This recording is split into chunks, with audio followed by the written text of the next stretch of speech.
este asunto que veis aquí, que es la conjetura de la navegación astronómica de los marinos, ¿no? Que la voy a explicar con esta lámina nueva que he hecho, que es una cosa muy sencilla, pero que luego vamos a volver a ella, ¿eh? Pero se trata de lo siguiente. La Tierra está aquí, ¿eh? Y para el marino, la Tierra está en el centro del universo conocido, ¿eh? Del universo visible a simple vista, ¿eh? Por lo tanto, todo el firmamento, todos los objetos celestes, los imagina el marino o los representa en un instante, congelando el tiempo, en un instante, en una esfera celeste. Es decir, en cuyo centro se encuentra la Tierra. Aquí estamos nosotros. Lógicamente, esta conjetura no es real, una, digamos, una entelequia, ¿no? Pero se apoya en el hecho de que la Tierra, en su movimiento, en su traslación en la órbita alrededor del Sol, se desplaza en relación a su posición en el universo una distancia despreciable, absolutamente despreciable. Es decir, que es como si estuviera inmóvil en realidad, a efectos de reconocimiento del firmamento, dejando aparte el giro de la Tierra sobre su eje, que es otra cuestión, que en esta conjetura se puede interpretar como si esta esfera celeste estuviera girando alrededor de la Tierra, ¿no? Podría ser. Pero en cualquier caso, esto, podéis pensar, ¿no? Sobre todo al principio, decir, bueno, esto es una tontería, no tiene ninguna utilidad, pero sí, sí, tiene una gran utilidad porque desde el momento en el que tú supones y eres capaz de abstraer y decir que la Tierra es un punto inmóvil que está girando sobre su eje norte-sur con una, digamos, velocidad angular constante, que es la que depende del tiempo, una vez que consigues hacer eso, tú puedes proyectar sobre esta bóveda celeste en un instante determinado todos los puntos de la superficie de la Tierra. Y lo que es lo mismo, todas las coordenadas que tú manejas sobre la superficie de la Tierra, entre ellas la latitud, ¿no? Y la longitud, por ejemplo, es decir, la posición, ¿no? De manera que en esta conjetura, si os fijáis, nosotros ponemos aquí un puntito pequeño, muy pequeño, que en realidad sería infinitamente pequeño, ¿no? En esta representación, ¿no? Y la bóveda celeste en la que en un instante determinado vamos a representar todos los astros visibles, ¿no? Incluidos el Sol, los planetas y nuestro planeta Luna, nuestro satélite Luna, ¿no? Todos ahí. Entonces, una vez que hemos hecho eso, lo que hace esta conjetura es decir, sí, bueno, muy bien. Nosotros vamos ahora a representar la Tierra dentro de esta cúpula esférica, pero ya no la vamos a representar como un punto infinitamente pequeño, sino como otra esfera, digamos, grande, proporcionalmente grande. De manera que la hemos convertido de un punto infinitamente pequeño en una esfera, que aquí, bueno, en realidad es una sección, ¿no? De esto es un círculo de color rojo, y caramba, y nos hemos puesto encima nosotros, hemos puesto aquí nuestro barco. Con lo cual, en un instante determinado, esto es una línea, pero estamos hablando de esferas concéntricas, ¿no? En un instante determinado, nuestro barco está aquí, yo intento pintar aquí un barquito, entonces nuestro barco está aquí, esta es nuestra posición sobre la Tierra. Pero si proyectamos nuestra posición en la Tierra sobre este firmamento celeste, aparece un punto, el famoso punto que llamamos el cenit. Es decir, es la proyección de nuestra situación en la esfera celeste. Por lo tanto, si al mismo tiempo sobre esta esfera celeste proyectamos el ecuador de la Tierra, que es una línea, digamos, un círculo máximo que rodea la Tierra, cortándola perpendicularmente al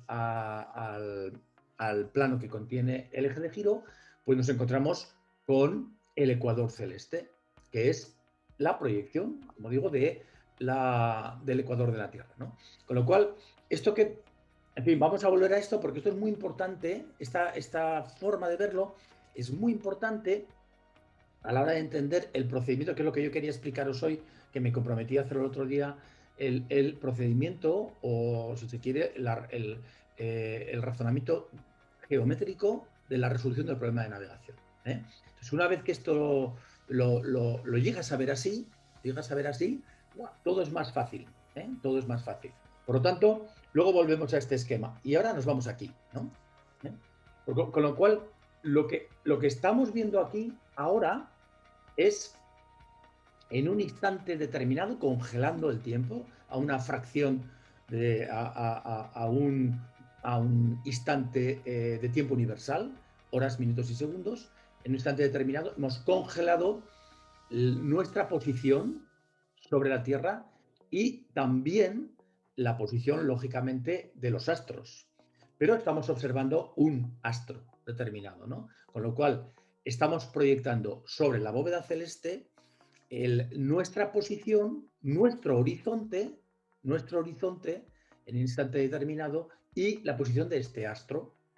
Todo ello queda proyectado en esta esfera celeste, con lo cual, por fin, aparece aquí el famoso triángulo de posición. El triángulo de posición que tiene tres vértices, que son el polo elevado, el astro, que, repito, es el Sol. Yo a veces digo, bueno, si pongo aquí una estrella, parece que hablamos solo de estrellas. Si pongo el Sol, parece que hablamos solo del Sol. Si pongo la Luna, parece que no hablamos ni del Sol ni de las estrellas, hablamos solo de la Luna, ¿no? Bueno, pues es una estrella, por ejemplo, un astro, y el cenit, es decir, la proyección de nuestra situación sobre la Tierra en el firmamento, en la bóveda celeste.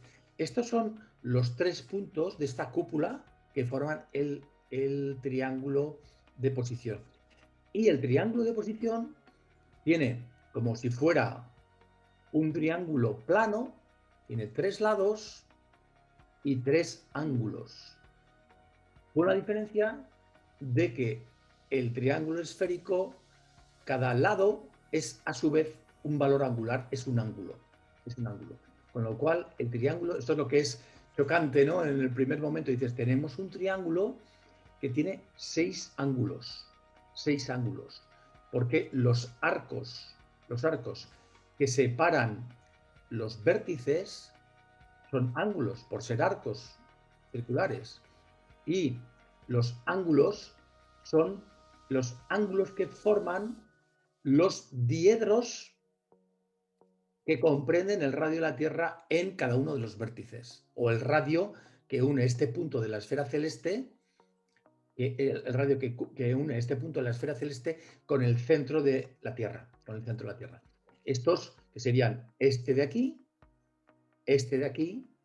y este de aquí.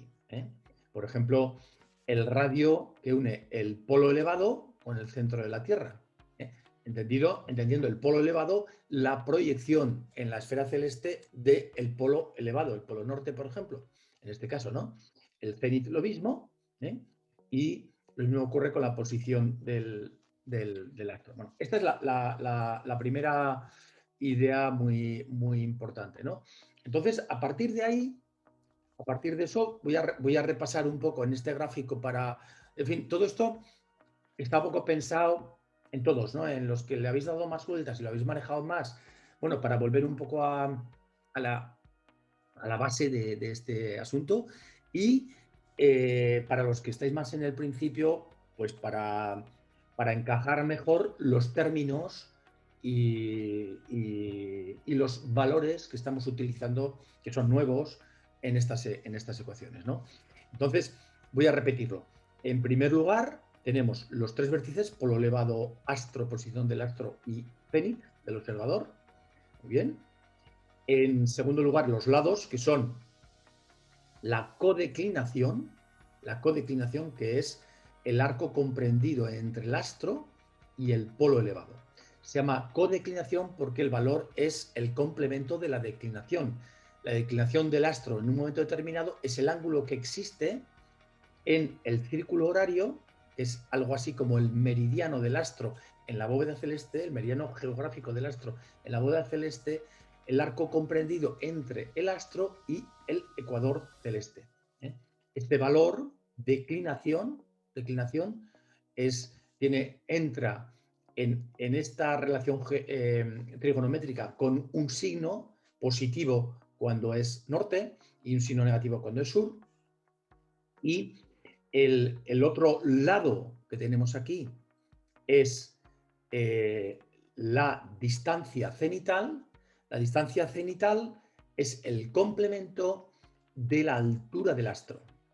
La altura del astro es lo que medimos con el sextante, o lo que calculamos con la ecuación, es decir, con las ecuaciones, ¿no?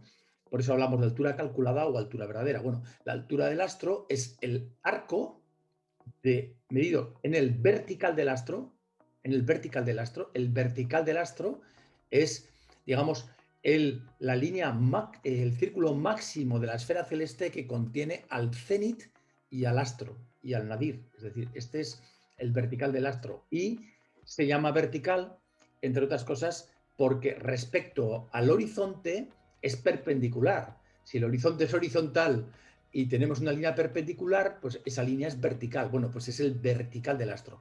Pues este arco del vertical del astro medido desde el astro hasta el horizonte es la altura, mientras que su complemento, es decir, 90 menos la altura, es el lado del triángulo esférico que estamos comprobando, ¿no? Bueno, a continuación tenemos el tercer lado del triángulo esférico, que es la colatitud, es decir, 90 menos la latitud. Entonces tenemos este círculo horario que pasa por el polo elevado y el cenit, y el ángulo existente entre el polo elevado, y lo hemos visto, y el horizonte es la latitud. Por lo tanto, el complemento 90 menos el colatitud es el tercer lado del triángulo. Por lo tanto, estamos viendo que el triángulo tiene tres lados y los tres lados del triángulo de posición son ángulos complementarios, es decir, ángulos que resultan de restar a 90 los tres valores que entran aquí en este razonamiento, que son latitud, altura y declinación del astro. Bien, eso por una parte. ¿Y cuáles son los ángulos esféricos? Bueno, pues los ángulos esféricos son, hay tres ángulos esféricos. Uno de ellos, el más importante, al que más vueltas le vamos a dar, es el ángulo en el polo. El ángulo en el polo. El ángulo en el polo es el ángulo que forma el diedro, o el ángulo correspondiente al diedro del plano que contiene al polo elevado, al cenit, y el plano que contiene al polo elevado y al astro. Siempre incluyendo sobre los círculos horarios. Es decir, el círculo horario es, ya lo hemos dicho antes, es el meridiano de representado sobre esta esfera celeste. Si tenemos un astro en la esfera celeste, el círculo horario es, digamos, un meridiano que contiene a ese astro. El círculo horario que contiene al cenit es el meridiano del lugar, el famoso meridiano del lugar, o la proyección, como queramos, en la esfera celeste del meridiano del lugar, ¿no? Bueno, pues este diedro es el ángulo en el polo, que es una de las dos coordenadas ecuatoriales, porque de hecho es este ángulo que veis aquí. Vamos a intentar verlo de esta manera también. Es decir, esta línea es el meridiano del lugar, porque contiene al cenit, o lo que es lo mismo, a la proyección en la bóveda celeste de la posición del observador, y desde esta línea en el sentido horario, es decir, observando la Tierra desde el polo norte, nosotros medimos lo que se denomina el ángulo horario. El ángulo horario, que también se expresa como horario del lugar. Estas expresiones, oye, interrumpirme si veis que me equivoco o que digo o si digo alguna tontería, o si queréis preguntar algo, por favor, que yo soy muy despistado, lo que necesitéis, por favor. Digo que el término horario el término horario al principio, cuando empiezas a manejar estos conceptos, es una expresión que induce a error un poco, ¿no? Porque nosotros hablamos de medida del tiempo, con horas y minutos, etcétera, y directamente relacionado con el tiempo está, como no, el horario o el ángulo horario de los astros en un instante determinado. Es una relación directa, ¿no?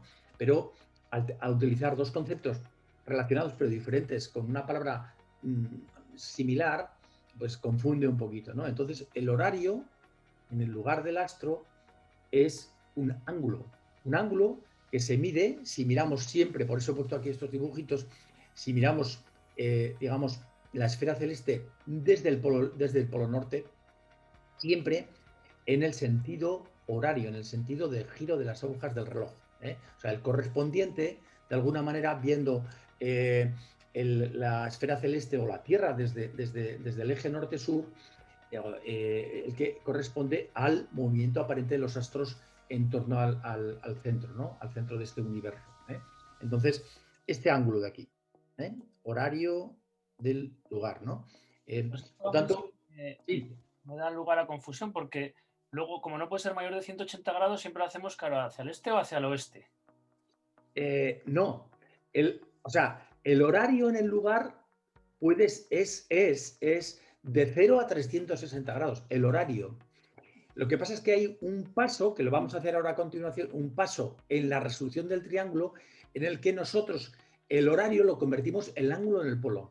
Es decir, el ángulo en el polo es el horario que corresponde al ángulo del triángulo de posición, por decirlo de alguna manera. Por eso, cuando el horario se va a más de 180 grados, tenemos que ir a ver el triángulo por el otro lado. Yo voy a intentar, con un ejemplo que he puesto a continuación, que me gustaría además que lo intentaréis hacer vosotros con alguna otra, y vamos a ver si se nos ocurre entre todos, y no se me olvida, un ejercicio que es un poco teórico, pero que bueno, puede venir muy bien para comprender y también para algún posible caso que nos planteen en un examen de representación a mano alzada del triángulo de posición. Esto ayuda mucho, mucho. ¿Sabéis la teoría del profesor? Que el profesor, cuando empieza un día decide y dice, oh, caramba, a mí me gusta enseñar y voy a ser profesor. Vale, vale. Y entonces le dice otro, oye, pero ¿cómo vas a ser profesor si tú no eres nada inteligente? Bueno, pero lo voy a intentar. Y dice, bien, bien. Bueno, entonces el profesor, que no es nada inteligente, se pone a estudiar una cosa y le cuesta bastante entender ese asunto y una vez que lo entiende, más o menos, intenta explicarlo. Y cuando lo intenta explicar, lo que hace es, bueno, busca herramientas, ¿no? Para explicarlo. Y entonces hace un dibujo. Y hace lo que he hecho yo aquí, que es pintarlo de color. Esto lo he hecho hoy, ¿no? Pintar esto de colores, este ángulo, que esto, por cierto, me da un poco pereza porque bueno, al final como divertido, ¿no? Pero te pegas 2 horas para hacer un dibujo de estos. Es una lata, ¿no? Pero bueno, y al final,